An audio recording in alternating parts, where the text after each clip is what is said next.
Este es un análisis científico de la polémica que se llevó a cabo en alrededor de 1949 a 1977 en torno al descubrimiento de los restos de Cuauhtémoc en Izcatiopan, Guerrero, llevado a cabo por las investigaciones de Eulalia Guzmán y la primera comisión oficial que ella dirigió, después de que Salvador Rodríguez Juárez le hubiera entregado para su estudio los documentos que su familia guardaba durante siglos, generación tras generación, en Izcatiopan, y él fuera el último custodio de estos documentos. Bueno, a partir del 26 de septiembre de 1949, cuando Eulalia Guzmán da la noticia a nivel nacional de que ha encontrado los restos debajo del altar de la iglesia de Nuestra Señora de la Asunción, inicia al mes siguiente una polémica para cuestionar la autenticidad de este descubrimiento. Bueno, y ya les digo, hubo una polémica que dura hasta 1977. Hubieron 3 comisiones que intentaron negar. Bueno, a ver, voy a matizar posteriormente, pero que intentaron cuestionar la autenticidad de estos restos. Y de hecho, decían cada vez, tanto la prensa como algunos de los académicos que participaron en estas comisiones, decían que no eran los restos de Cuauhtémoc, ¿no? Así que noten ustedes que no fue suficiente con una comisión que lo cuestionara. ¿Por qué? Porque la investigación de Eulalia Guzmán tenía una gran solidez científica. Y una segunda comisión lo intenta y todavía una tercera comisión lo intenta. Las 3 comisiones en realidad no negaron la autenticidad de los restos de Cuauhtémoc, sino que sus 3 dictámenes finales concluían diciendo que no tenemos pruebas científicas suficientes para afirmar que estos sean los restos de Cuauhtémoc. Es decir, que tampoco tenían pruebas suficientes para negarlo, si no lo hubieran hecho. Esta posición es de duda y en términos prácticos es una posición prudente científica que espera nuevas investigaciones que decidan por el sí o por el no. No obstante, en la práctica se comportaron, el INAH se comportó y cada una de estas 3 comisiones como si en realidad hubieran negado con pruebas en la mano que esos no eran los restos de Cuauhtémoc. Y esta ha sido la narrativa que durante décadas ha propalado la prensa y distintos pues, importantes investigadores del INAH al respecto. Bueno, el libro Cuauhtémoc Negado es un análisis científico de la polémica científica. Así que revisa pruebas y argumentos de cada una de las 2 posiciones y la relación entre pruebas y argumentos de cada uno. Mide entonces la consistencia entre las pruebas y los argumentos que se levantan sobre las mismas y la coherencia interna de cada argumento. Por eso se trata de un estudio lógico, metodológico y epistemológico de la controversia. El resultado general final al que llega este análisis científico es que las pruebas y argumentos de Eulalia Guzmán son consistentes entre sí. Es decir, que los argumentos que Eulalia Guzmán levanta son del tamaño de lo que las pruebas científicas sostienen. Mientras que las pruebas y argumentos de las comisiones que intentaron cuestionarla o negarla, en muchos casos no son consistentes. Sí ofrecen nuevas pruebas científicas parciales, pero muchas veces los argumentos que levantan son mayores que las pruebas. Y respecto de la coherencia de los argumentos, el análisis que yo hago demuestra que la argumentación científica de Eulalia Guzmán siempre es coherente. No solo es consistente la argumentación con las pruebas, con el alcance de las pruebas, sino que la argumentación levantada es coherente. Pero esto no sucede con las argumentaciones de las comisiones que intentaron cuestionar o negar la autenticidad de las pruebas. Perdón, el, mm, del, eh, del hallazgo. Bueno, eh, no solamente pruebas y argumentos, sino, mm, recuerden ustedes cómo les glosé la, el dictamen final de las comisiones que enjuiciaron la autenticidad del hallazgo. No tenemos pruebas, no contamos con pruebas suficientes para afirmar que los restos de Cuauhtémoc, que estos sean los restos de Cuauhtémoc. Y entonces uno dice, bueno, pero ¿por qué estas tres comisiones dicen que no cuentan con pruebas científicas suficientes? Si Eulalia Guzmán y el equipo que la apoyó, el, de, el, la Comisión del Banco de México, dirigido este equipo por el doctor Alfonso Quirós Cuarón, le entregaron pruebas suficientes. Bueno, pues es que algunas las rechazamos y otras las aceptamos. Muy bien. Entonces, presénteme usted los criterios con los que aceptaron ciertas pruebas y negaron ciertas otras pruebas. Silencio. No tenemos entonces criterios científicos por parte de las comisiones que intentaron negar, criterios científicos para aceptar o rechazar ciertas pruebas.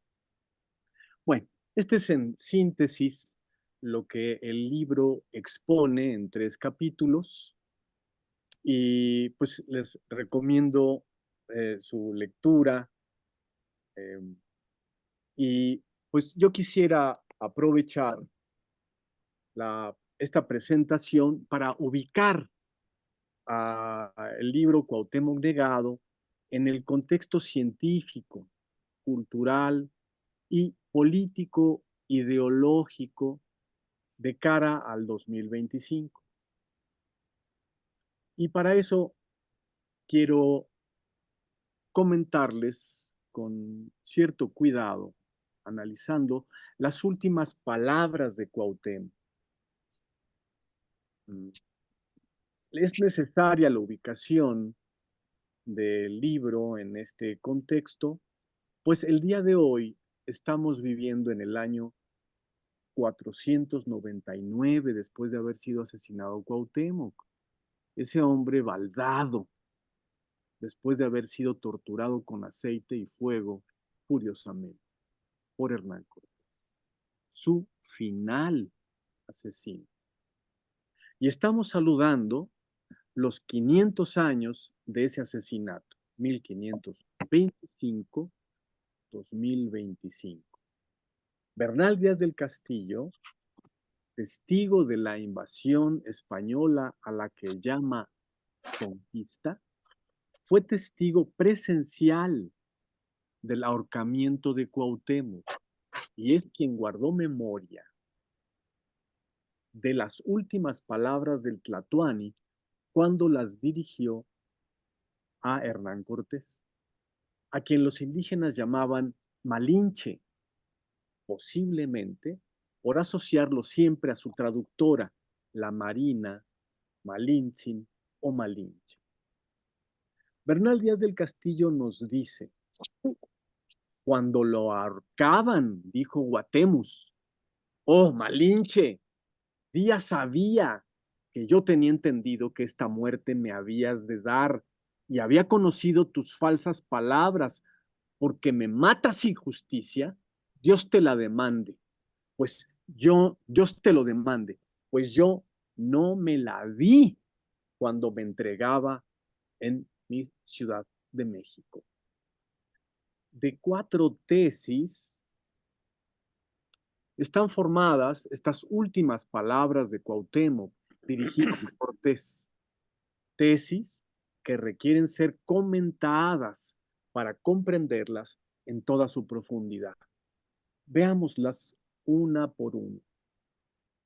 Oh, Malinche, Díaz sabía que yo tenía entendido que esta muerte me habías de dar. Este señalamiento es muy importante porque este fascineroso asesino que es Cortés no solo actúa por razones políticas y de ambición, también tiene una psicología, una emocionalidad, que es la raíz interior de sus actuaciones, según la cual él se siente más fuerte cuando cree que sus mentiras y combinaciones han pasado desapercibidas. Entonces, cuando Cuauhtémoc a un tris de ser ahorcado le denuncia ante sí mismo, dice: ya me di cuenta, que ya me ibas preparando la horca, que me ibas a asesinar.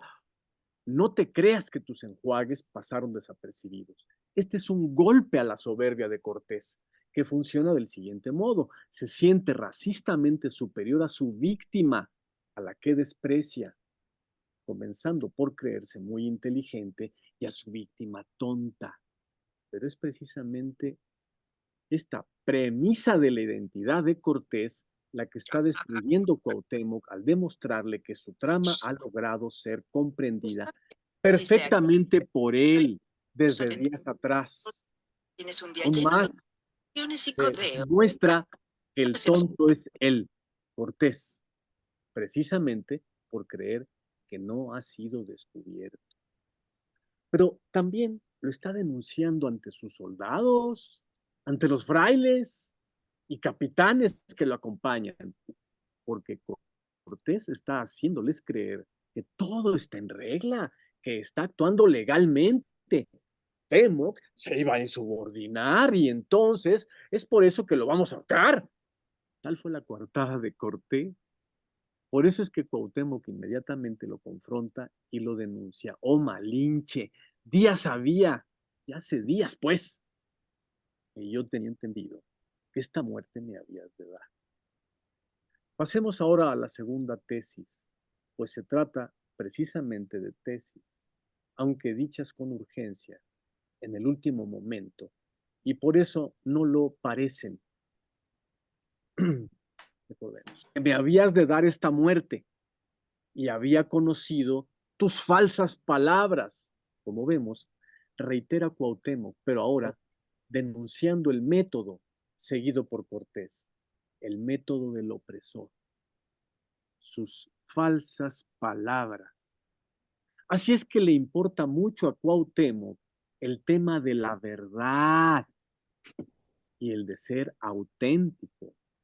Y le importa mucho combatir la mentira y esta actuación soterrada, pérfida de Cortés, que quiere hacerse pasar como legal contra un rebelde, un levantisco, un vasallo infiel, pues por tal tiene Cortés a Cuauhtémoc, quien esgrime frente a la mentira el conocimiento verdadero, pero también la recta postura ética del ser humano auténtico, es decir, la ciencia en su sentido pleno.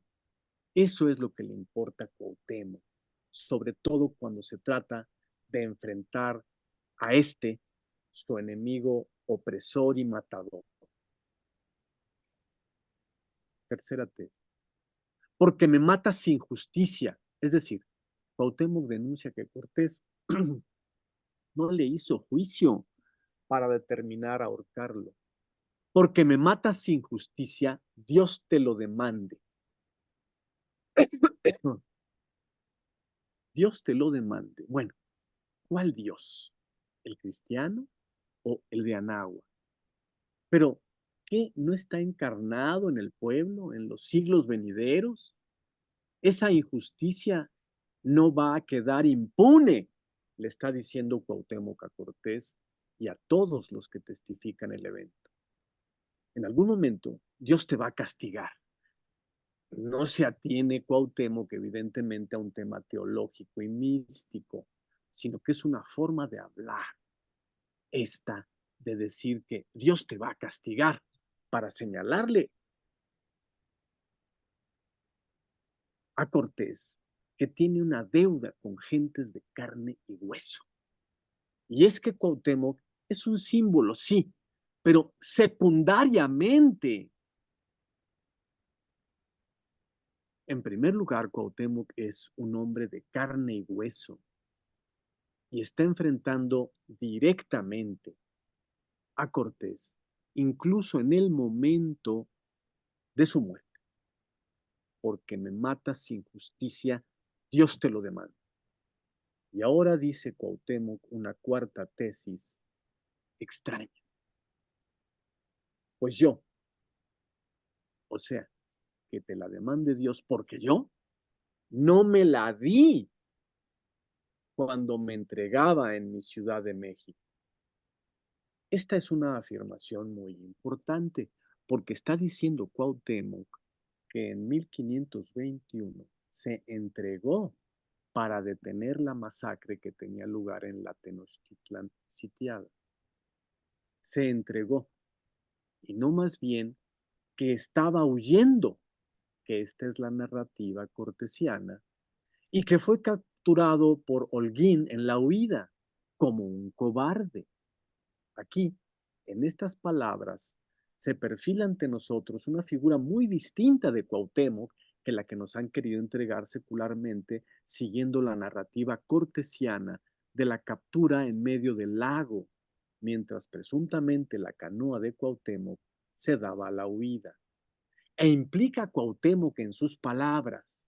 Y bueno, yo pensé que al terminar la guerra ibas a ser justo, como aquí somos en Anáhuac cuando hacemos la guerra. Pero tú, hombre sin honor, ya te vi. Estás retratado.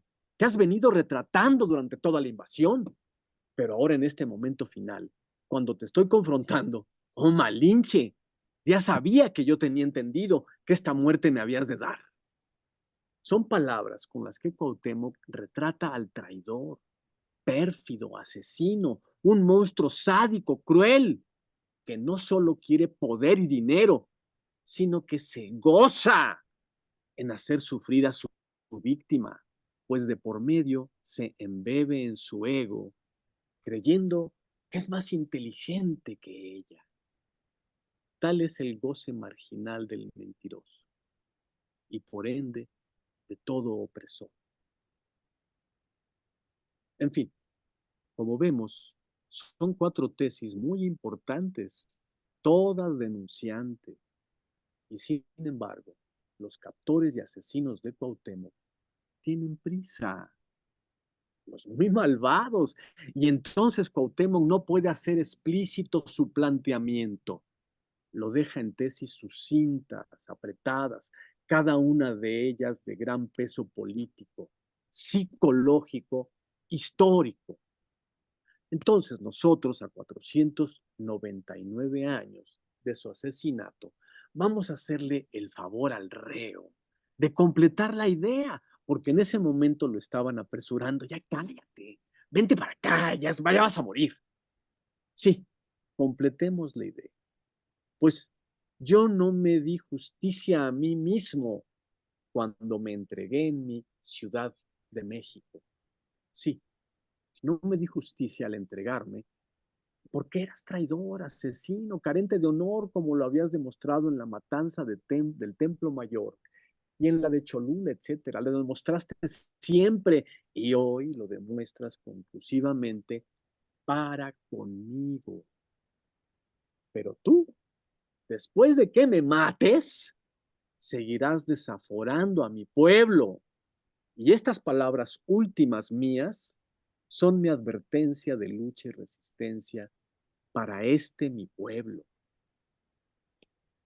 Es muy importante que este último momento de Cuauhtémoc, él lo emplee para confrontar a su asesino, pero también para dejar asentado qué clase de señor es este español que va a fundar la Nueva España. Y entonces, que todo el pueblo esté sabio de cómo se las gasta, hasta dónde puede llegar, que no se confíe. Pues los momentos de clemencia aparente son en realidad el tiempo en que el opresor se encuentra maquinando el modo de exprimir más a fondo o ya de terminar con tu vida. Pero no dejemos sin señalar un rasgo decisivo de la psicología de Cuauhtémoc, pues es de notarse que este hombre no tiene ante sí a su pueblo. No le está dirigiendo un mensaje político al mismo, una consigna como la que le dirigiera el 12 de agosto de 1521, en la víspera de entregarse a Cortés para detener la masacre, como el mismo Cuauhtémoc lo recuerda en su última tesis. Sí, Cuauhtémoc no está ante su pueblo.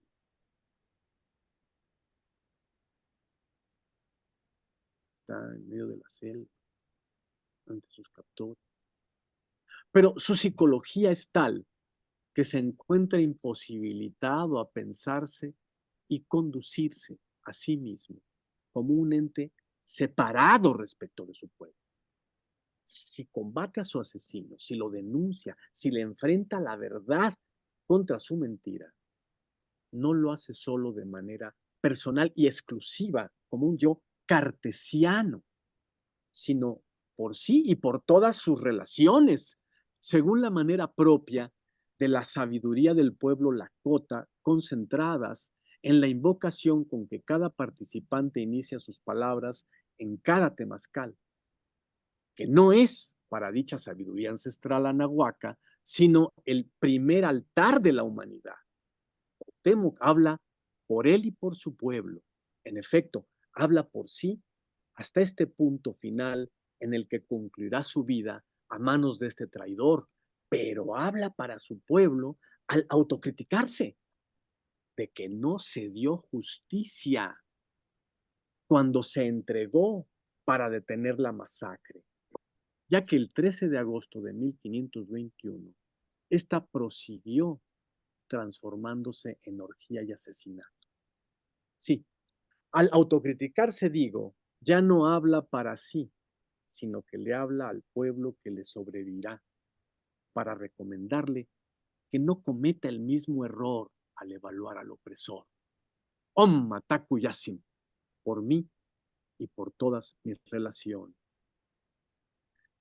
Aclarado el conjunto de las cuatro tesis, maticemos una cuestión decisiva de la tercera tesis, la forma crítica en que Cuauhtémoc utiliza el concepto cristiano de Dios, al tiempo en que utiliza la palabra Dios, sin precisar si es el cristiano o el anahuaca, sino como forma de hablar para decirle a Cortés que tiene una deuda histórica con gentes de carne y hueso, de suerte que su crimen no quedará impune. Y es que precisamente Cuauhtémoc habla con el cristiano Cortés y se entiende con él en acuerdo al concepto cristiano de Dios. Y así como lo denunció, como le denunció su traición, señalándole que ya hacía días que lo había descubierto en su trama asesina, justamente para golpear la psicología del soberbio Cortés, que racistamente desprecia a su víctima por creerse él mismo muy inteligente y por encima de la perspicacia de Cuauhtémoc. Del mismo modo, este ataca otro bastión de la psicología del ego cortesiano, creerse con derecho a sentirse superior a los indios por ser estos infieles, y él, cristiano, creyente del único Dios verdadero, el Dios de amor, del bien y de la justicia.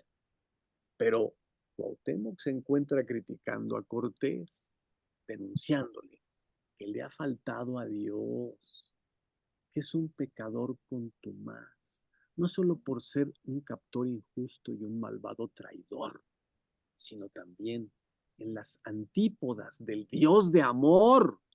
Le denuncia a Cortés que es un odiador, asesino, pueblo indígena. Y ni qué decir, un odioso asesino que está a punto de cometer homicidio contra Cuauhtémoc. No tienes ningún derecho a creerte superior. Te denuncio tu doblez. Has usado a Dios, a tu Dios, como pretexto para cagarte en él, en cada uno de los actos que has venido a realizar en Anáhuac. Y el me cago en Dios es tu lema encubierto cotidiano, la secreta hostia negra que tragas todos los días, la corteza externa del núcleo de tu personalidad. Y se lo denuncia Cuauhtémoc a Cortés en 1525, y más de una década antes que Fray Bartolomé de las Casas haga valer el verdadero catolicismo contra la invasión española, que denuncia él por primera vez, que se dice eufemísticamente conquista, mientras traiciona a Jesucristo. Tras la coartada del Dios del bien, Cortés comete las peores atrocidades, justificándolas ante otros y ante sí mismo como un bien al servicio de Dios. Tanto más malvado pudo ser tras esta máscara, siendo la misma otro rasgo fundamental de su psicología. También por eso es que Cuauhtémoc ataca este pilar de la misma. Bernal Díaz del Castillo, testigo de las últimas palabras de Cuauhtémoc y de su ahorcamiento en 1525, narra los hechos hacia 1568. Así que posiblemente ya ha conocido para entonces obras de Fray Bartolomé de las Casas como del único modo de atraer a todos los pueblos a la verdadera religión de 1537. O seguramente sus 30 proposiciones muy jurídicas de cerca de 1541. Y ni qué decir, la brevísima relación de la destrucción de las Indias, publicada en 1550. Y sabe Bernal del gran efecto que han tenido estos escritos en la corte y en toda España, de suerte que mide perfectamente la sorpresa y en general el impacto que tendrán en su público lector las conmovedoras palabras postreras de Cuauhtémoc. Y el mismo Bernal recuerda que Cortés perdió el sueño y anduvo ensimismado y angustiado por días después de que asesinara a Cuauhtémoc, mediante las incisivas últimas palabras del rey. Bueno, ahora concluido nuestro comentario a las 4 tesis de Cuauhtémoc, antes de ser ahorcado, cabe señalar que 1525-2025 es una efemérides triple cargada de ciencia, como vemos en las palabras verdaderas, autocríticas y denunciantes de Cuauhtémoc. Y como pasaremos a explicar en lo que sigue, es una efemérides triple, en primer lugar, contra Hernán Cortés. En segundo lugar, por Cuauhtémoc. Y en tercer lugar, por el pueblo de México. En primer lugar, es una efemérides de protesta contra el magnicidio perpetrado por Hernán Cortés contra Cuauhtémoc. En segundo lugar, es una celebración, no es un aniversario luctuoso, es un aniversario de protesta, pues sería afectado y absurdo guardar luto por alguien que murió, sea por asesinato o porque su vida concluyó tranquilamente hace 500 años, si ya es absurdo por alguien que murió hace 200 o 100, etcétera. Así que es, en primer lugar, de protesta contra el magnicidio perpetrado por Hernán Cortés contra Cuauhtémoc. En segundo lugar, es una efeméride de celebración de la conclusión de la gesta de una vida entera sin tacha, la de Cuauhtémoc, contra la invasión española a Anáhuac como jefe de la resistencia.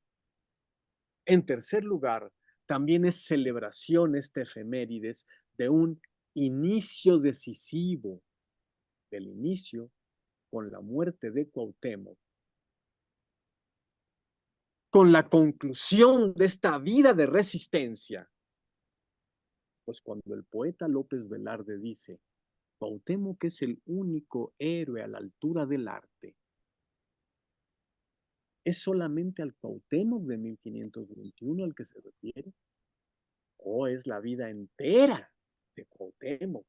Justamente llegando a conclusión, precisamente en este momento de desafío y denuncia en contra de su captor, torturador y asesino, y advirtiéndole a su pueblo a qué debe atenerse y que no se haga ilusiones respecto de estos nuevos señores.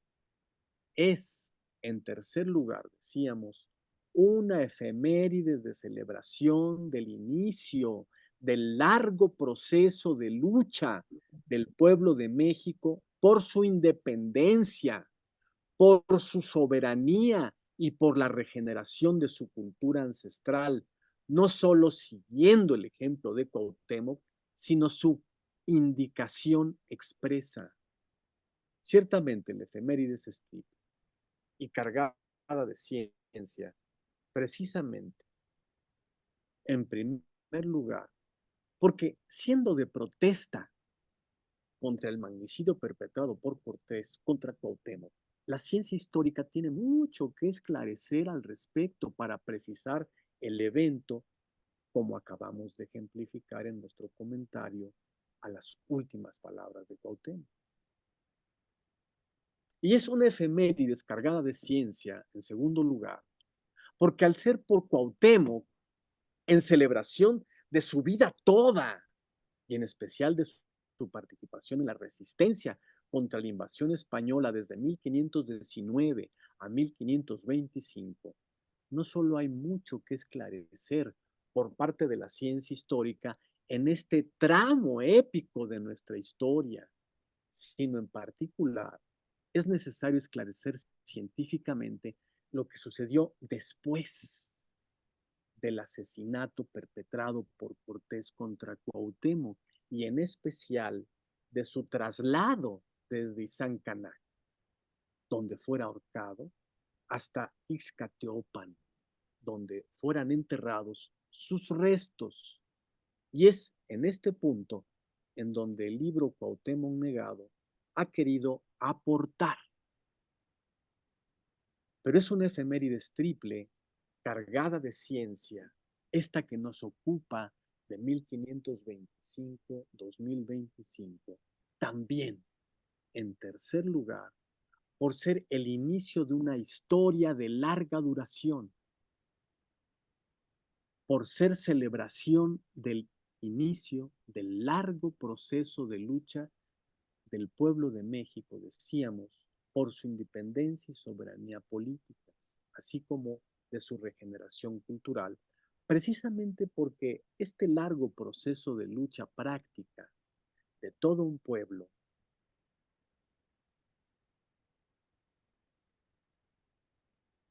este largo proceso de lucha práctica de todo un pueblo es la demostración histórica a ser precisada por la ciencia en cada de sus sitios.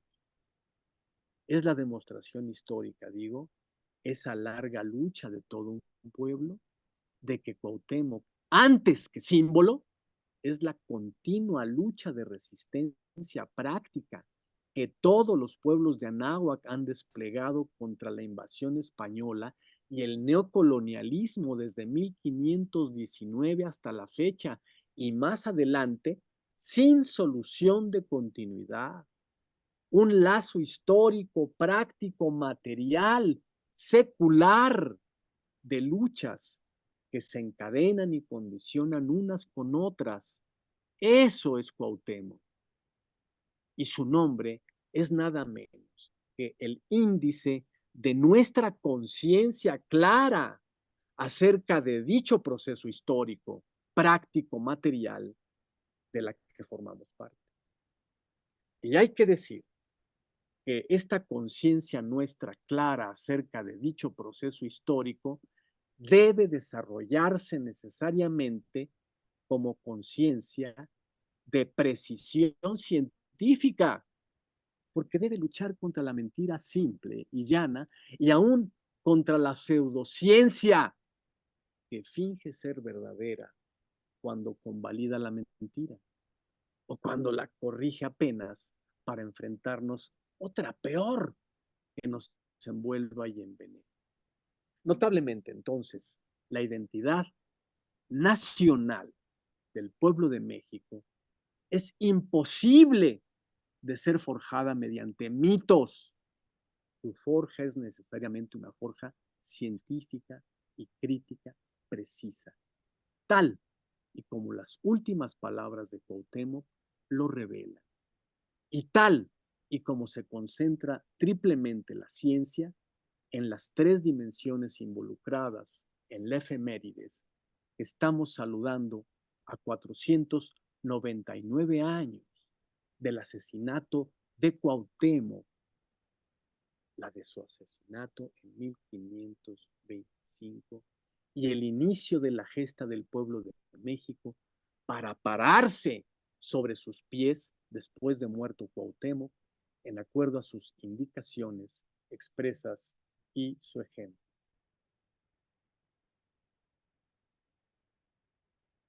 Bueno, pues hasta aquí dejo la exposición y pues lo que ustedes quieran preguntar, discutir, comentar, etc. Muchísimas gracias, Jorge. Pasamos a intervenciones y preguntas. Las intervenciones de menos de 3 minutos, por favor.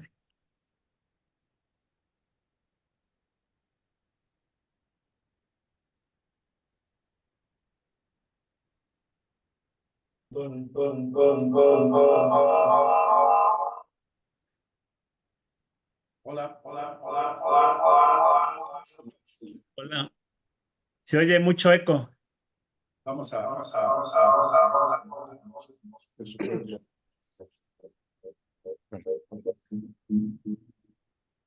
Sí, porque.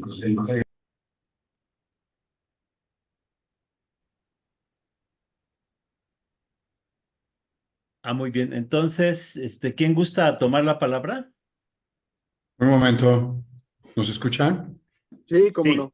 Perfecto. Sí, sí, es que hacía mucho eco.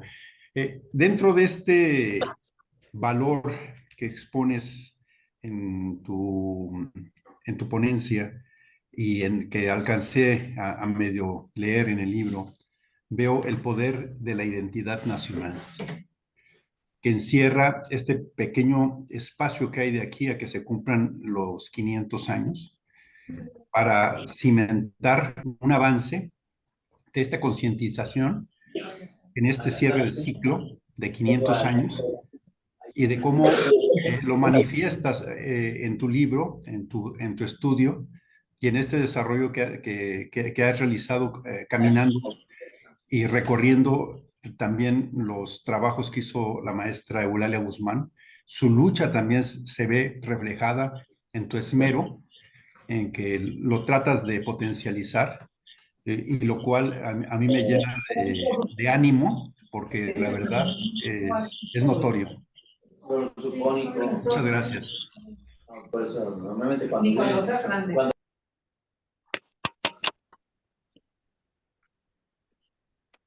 Sí, Lucía. Sí, yo tengo 3 puntos rápidos. Uno, ¿quién monta el mito o el relato de que fue un distractor de Echeverría? Leí un artículo al respecto hace un tiempo, ¿no?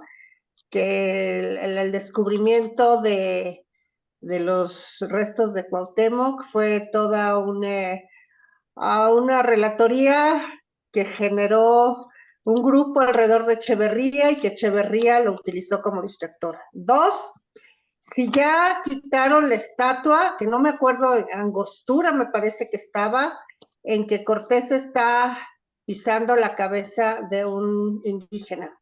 Y 3, hay un parangón entre el discurso colonialista de Cortés con el neocolonialista de la extrema derecha, en particular el Yunque, haciendo una utilización fatua de la religión católica, ¿no? Cortés, cuando yo leo la verdadera historia de la conquista de la Nueva España, es un máximo creyente que todo el día se persina y reza y todo lo fundamenta en sus pseudo creencias religiosas. Y lo mismo yo vivo en el Bajío, y el mismo discurso pseudo religioso, bueno, Pablo nos decía la vez pasada que también colgaron al fraile Juan de Tecto, y seguramente había un discurso de los frailes en relación a, venían a evangelizar, ¿no?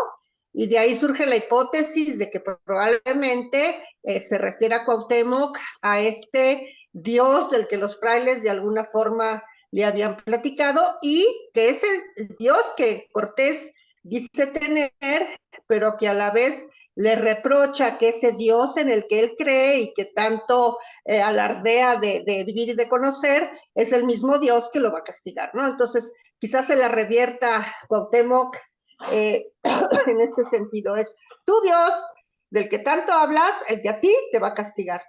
Pero a mí me queda muy claro que el mismo discurso pseudo religioso de la entonces derecha, que era Cortés, el opresor, el dominador, el colonialista, con todo este discurso pseudo religioso, es el mismo discurso que al menos aquí en el Bajío es el discurso pseudo religioso para desprestigiar a la izquierda que está utilizando la extrema derecha en esta ciudad y en muchas otras, ¿no?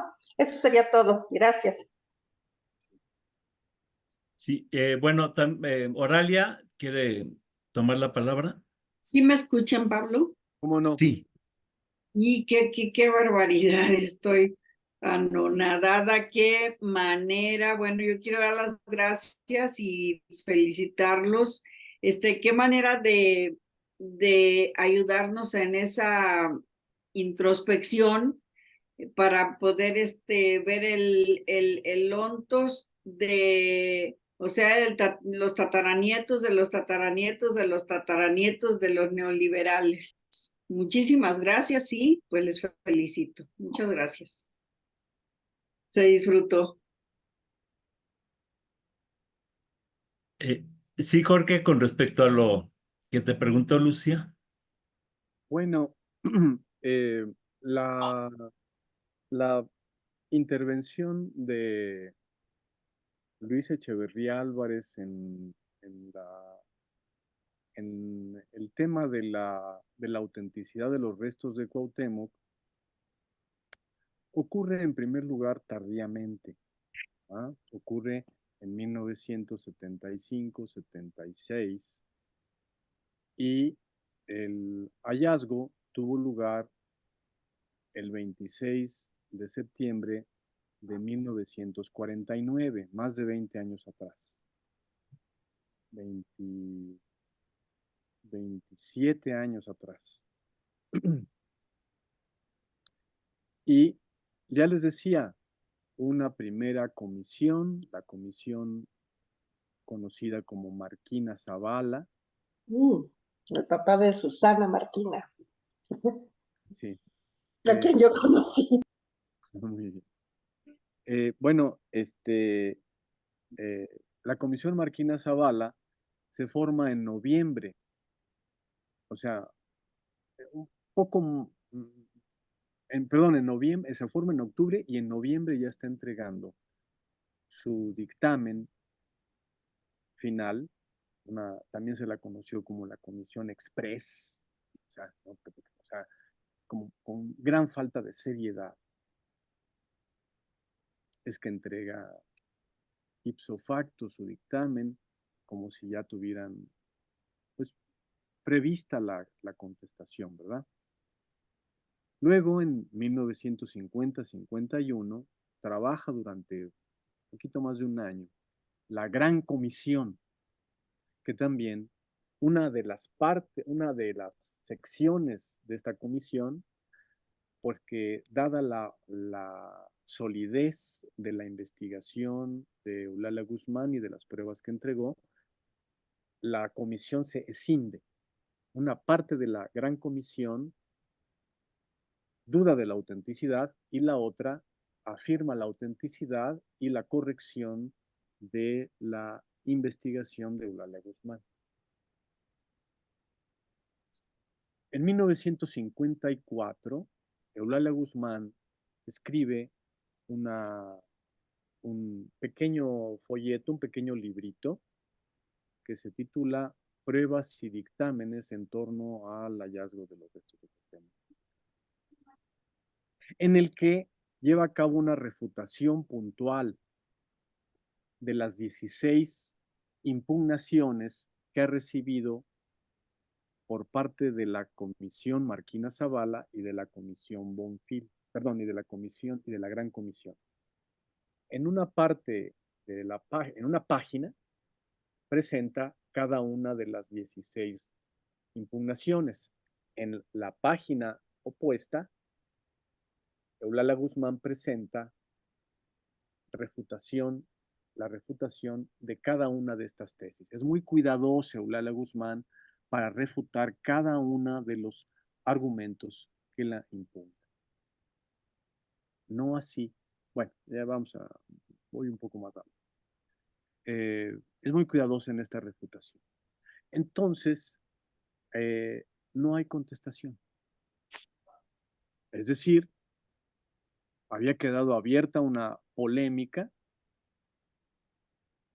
expresamente por parte del secretario de Educación Pública, Manuel Gual, porque después de la segunda gran comisión, pues no estaba decidido el tema, ¿ah? Entonces, pues como estas son las impugnaciones, Eulalia Guzmán refuta, nadie contesta, así es que durante poco más de 20 años queda en firme la posición de Eulalia Guzmán. Pero, de algún modo, en la prensa y en medios oficiales,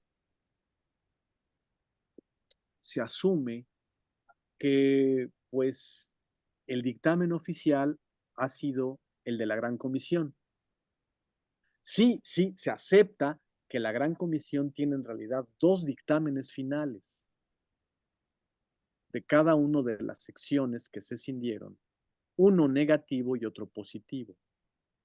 Pero, les digo otra vez, hay voluntad de que todo parezca como, no solamente como que es una puesta en duda, sino como que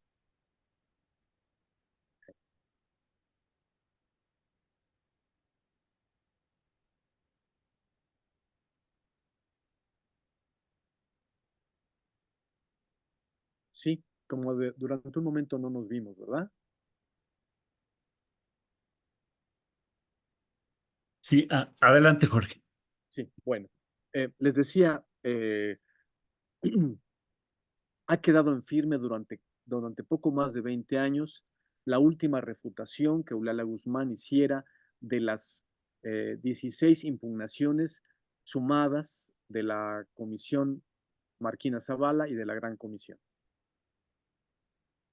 Pero en los medios oficiales, pues más bien la cosa queda como que no, que ha sido impugnado, ¿verdad? Entonces, esto mueve a que en 1975 el entonces gobernador del estado de Guerrero, Rubén Figueroa, seguramente animado por gente de Izcatiopan, quizá por el propio Salvador Rodríguez Juárez, se acerca a Luis Echeverría, presidente de la República, y le dice que por favor lo ayude, ¿ah?, a que ya se reconozcan los restos de Cuauhtémoc. Luis Echeverría le debía ciertos favores políticos a Rubén Figueroa. Y entonces este hombre le habla, le pide, pero de alguna manera exigiéndole que le conteste los favores que le ha hecho. Y entonces Luis Echeverría, de palabra, acepta, pues, ¿no? O aparentemente acepta que va a hacer todo lo que esté en sus manos para que, pues, se abra de nueva cuenta el caso, ¿ah? Y entonces le pide al INAH que nombre una nueva comisión. Es decir, le entrega Luis Echeverría al mismo instituto que ya había formado 2 comisiones que intentaron negar la autenticidad. Y bueno, pues el resultado es que se reúne un grupo de científicos dirigidos por el doctor Eduardo Matos Moctezuma, en esta nueva comisión Bonfil. Y pues el resultado es que de nueva cuenta, esta tercera comisión va a intentar negar la autenticidad, llegando al dictamen final que les di, ¿no? No tenemos pruebas científicas suficientes para determinar que estos son los restos de Cuauhtémoc, etc.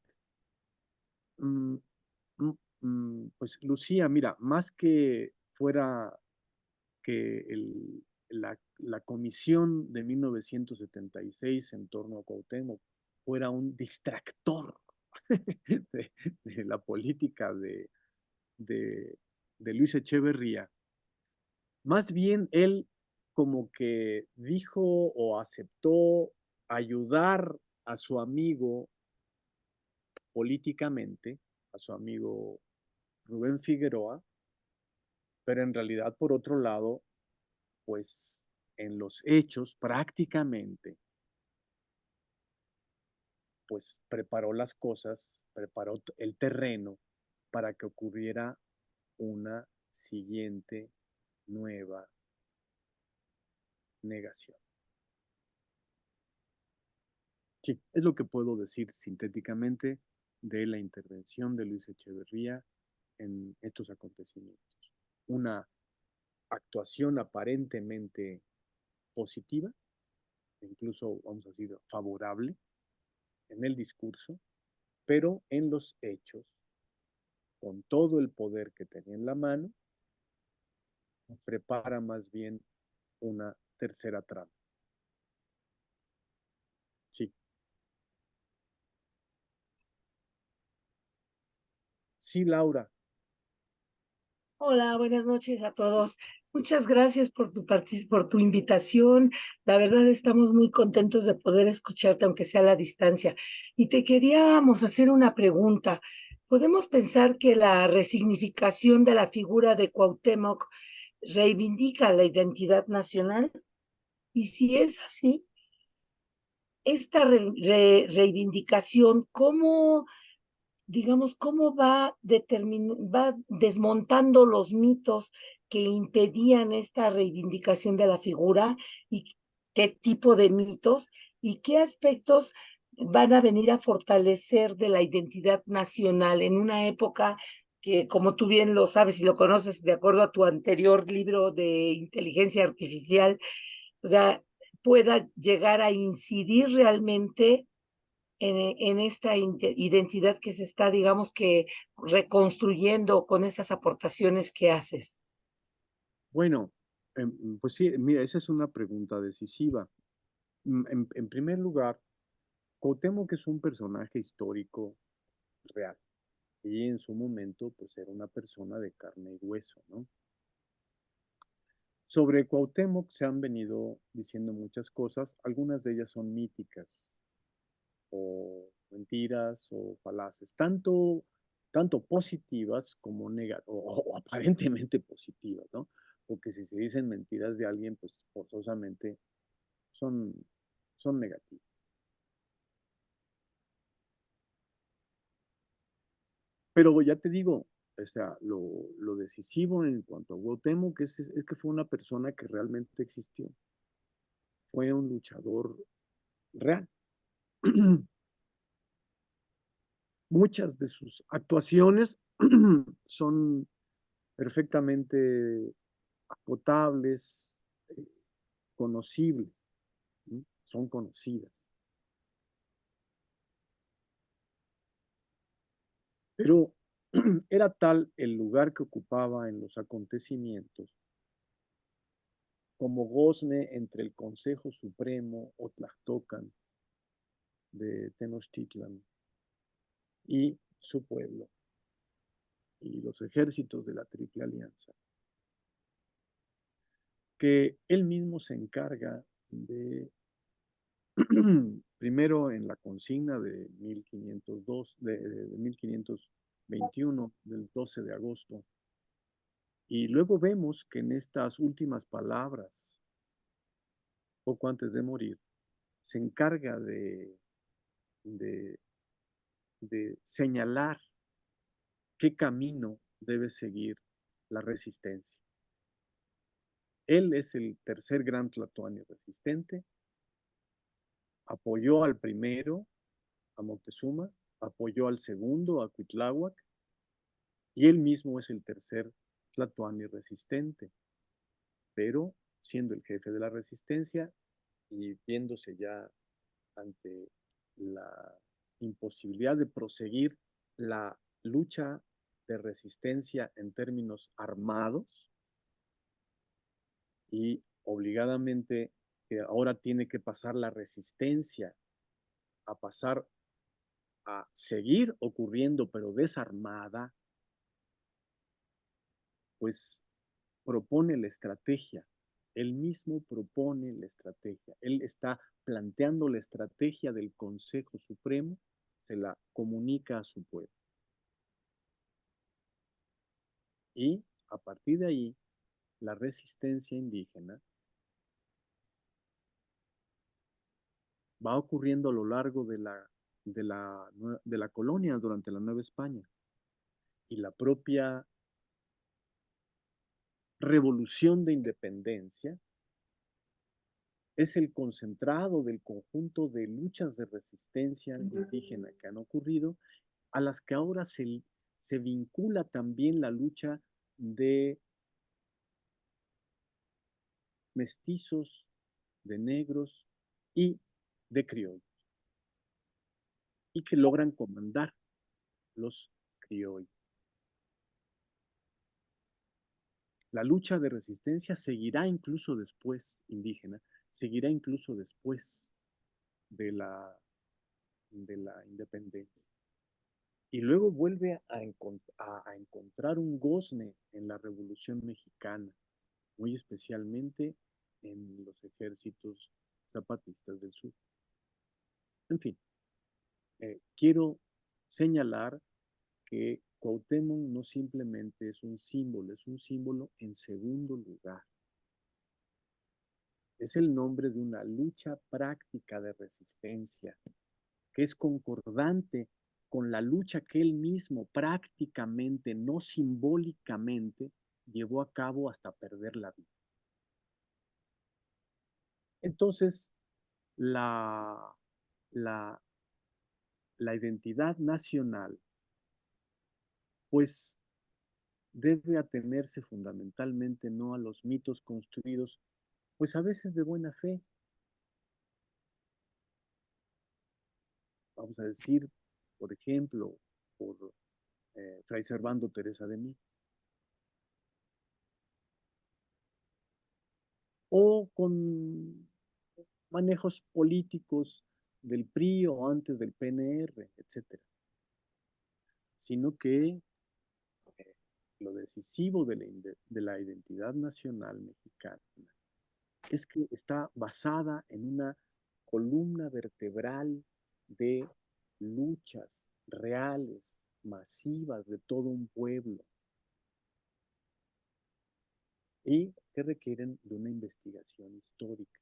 En fin, esta investigación histórica pues en buena medida está hecha, pero falta puntualizarla en aspectos decisivos que la conecten, que la conecten toda eslabón por eslabón.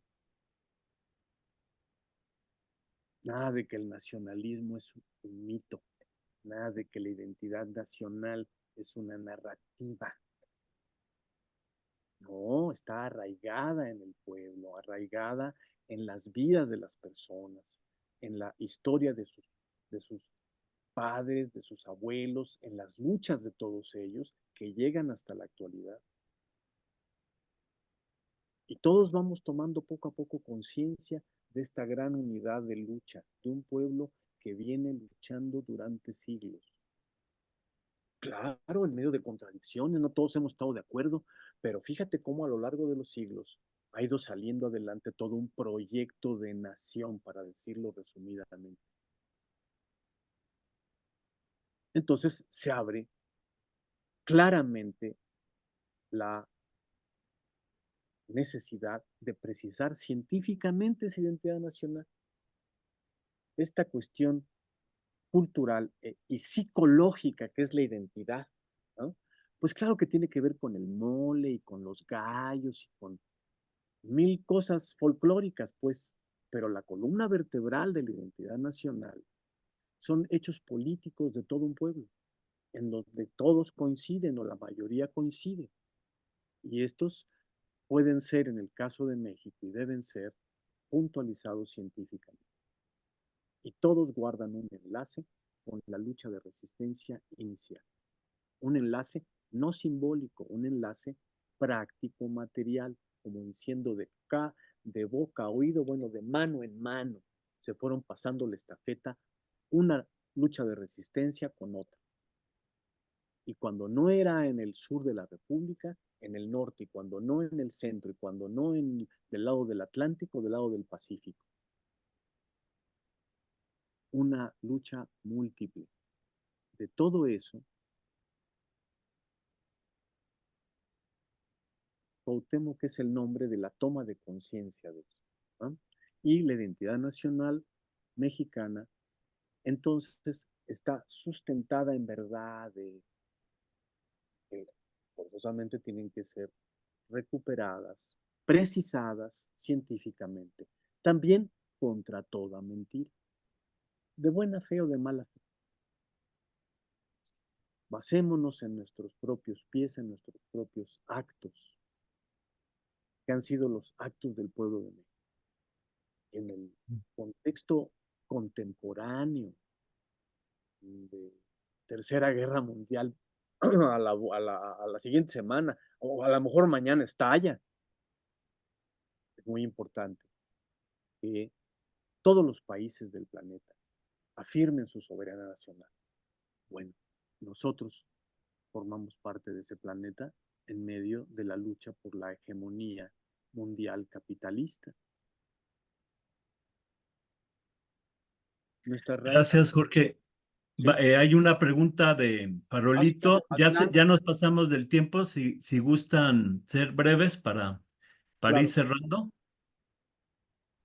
Hola Jorge, otra Sí. vez saludamos acá desde Coatepec y la pregunta es esta, haces un análisis de cómo el hecho de aceptar que existió una civilización comunitaria afectiva pone en duda o más bien contradice la única posibilidad que genera como sinónimo de civilización lo que es la propiedad privada y el capitalismo. Pero a mí me costó, no sé si nos pudieras ahondar en el hecho de aceptar la existencia de los restos de Cuauhtémoc, que por alguna manera están negando también, no es la negación de Cuauhtémoc solamente, sino también la de México, también están negando la posibilidad de otra forma de civilización.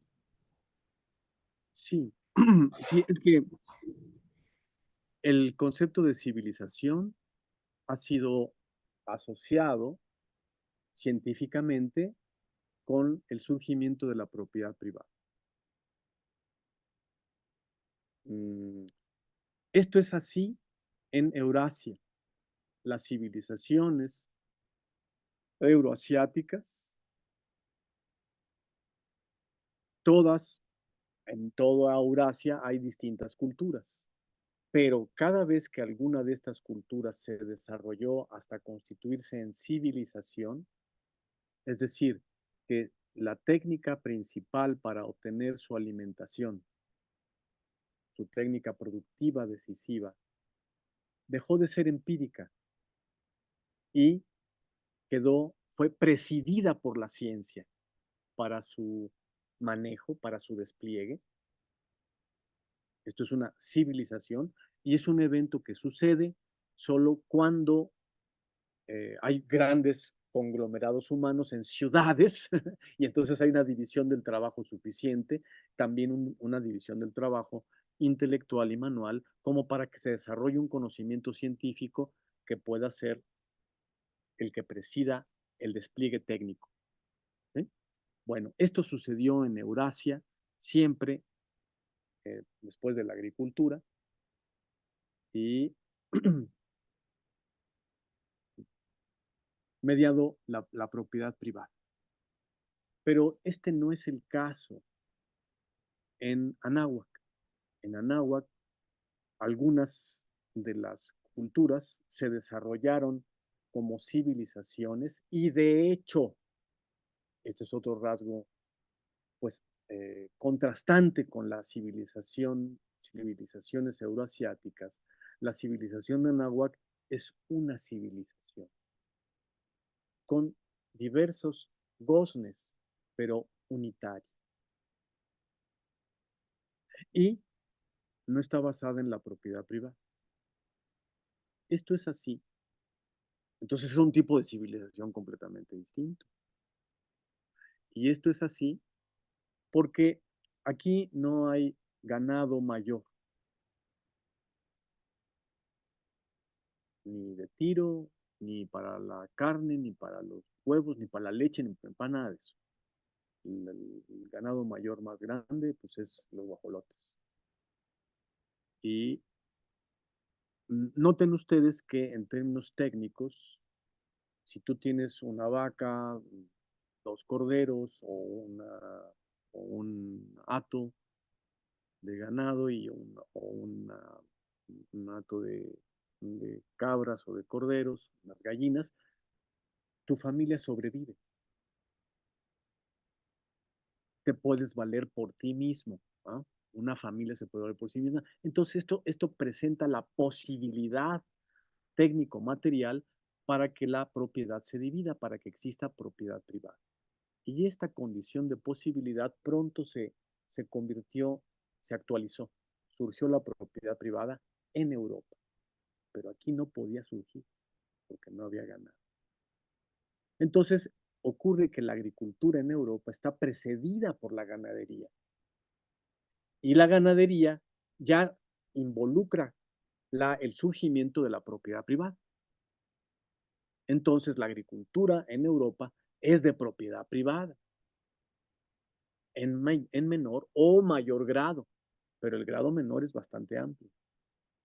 Pero no habiendo en Anáhuac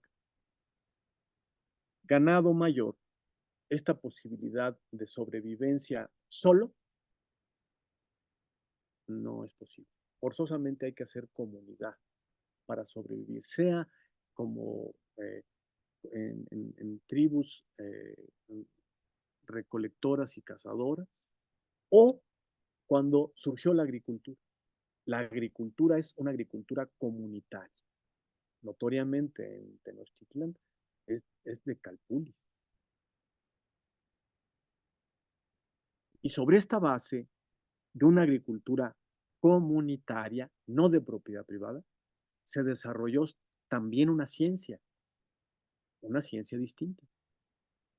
Y por eso se pudo desarrollar una civilización, es decir, un evento humano de reproducción ampliada en la que las técnicas con las que se reproduce la vida material no se restringen a técnicas empíricas, sino que están presididas por la ciencia, incluso por la matemática, la geometría y la astronomía. No se trata simplemente para la agricultura de dominar el crecimiento de la germinación de la planta. Eso es relativamente fácil y ocurre pues con mucha antelación. 9,000 años hace que ocurrió en América. Pero lo difícil es controlar el clima, es decir, garantizar que todo el trabajo que insumiste en la agricultura resulte, que no te vengan una sequía, que no te venga un vendaval y se acaba todo lo que sembraste, sino que garantices la comida para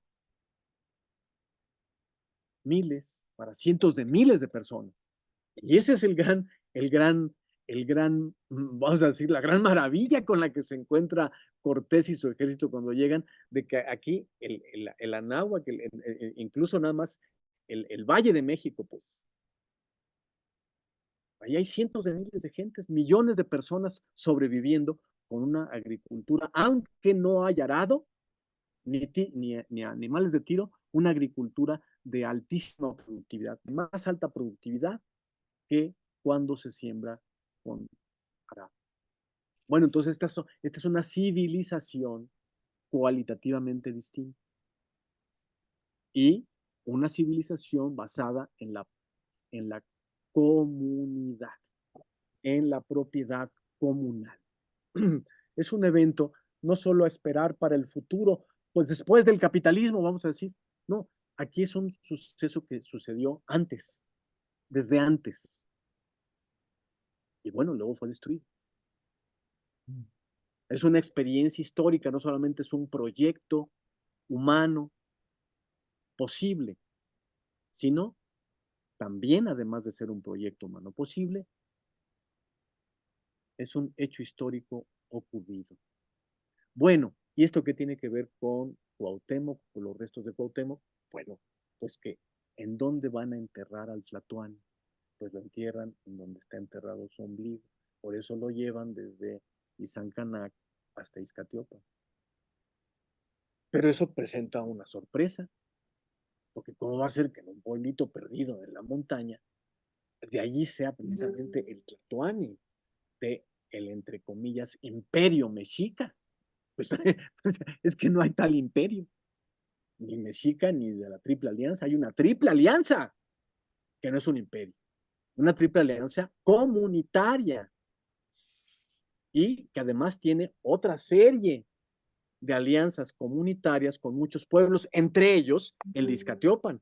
Y es de tal naturaleza la alianza, no es una relación imperialista de opresión de pueblos, sino es de tal naturaleza la alianza que un hijo de una mujer de Izcatiopan, relacionada con un familiar, con el hijo del Tlatoani Ahuizotl de Tenochtitlan, no de Ahuizotl mismo, sino de su hijo, también llamado Ahuizotl,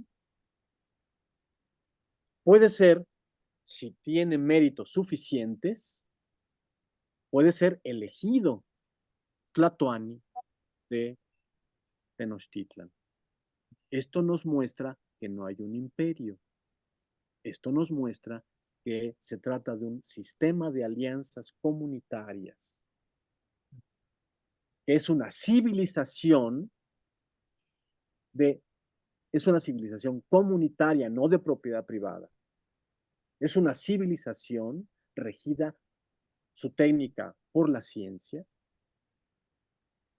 y sostenida en la base por relaciones comunitarias. Bueno, entonces, esto es lo que se revela, se patente con el hecho de que Cuauhtémoc está en Iztacalco. Gracias, Jorge. Qué interesante plática. Desgraciadamente ya se nos agotó el tiempo, pero vamos a seguir todo este año. De aquí al año siguiente, que se cumplen los 500 años, tratando este tema en otras ocasiones para rescatar no solo a Cuauhtémoc, sino también su ejemplo y el verdadero significado de la civilización del Anáhuac que ahorita ha explicado tan precisamente Jorge Veraza. Y también, bueno, desenmascarar a Hernán Cortés porque desgraciadamente el 99.9 de los textos, los videos, películas, siguen basadas en los dichos y en las mentiras de Hernán Cortés. Va a ser un año muy interesante para prepararnos al año que entra en esta gran conmemoración. Y como dice Jorge, pues tenemos que sacar lecciones para la lucha práctica de los días que corren y del futuro. Pues muchísimas gracias y pues seguimos aquí en comunicación. Gracias, Jorge. Gracias a ustedes. Gracias, Pablo. Gracias. Buenas noches. Buenas noches. Buenas noches. Gracias. Buenas noches.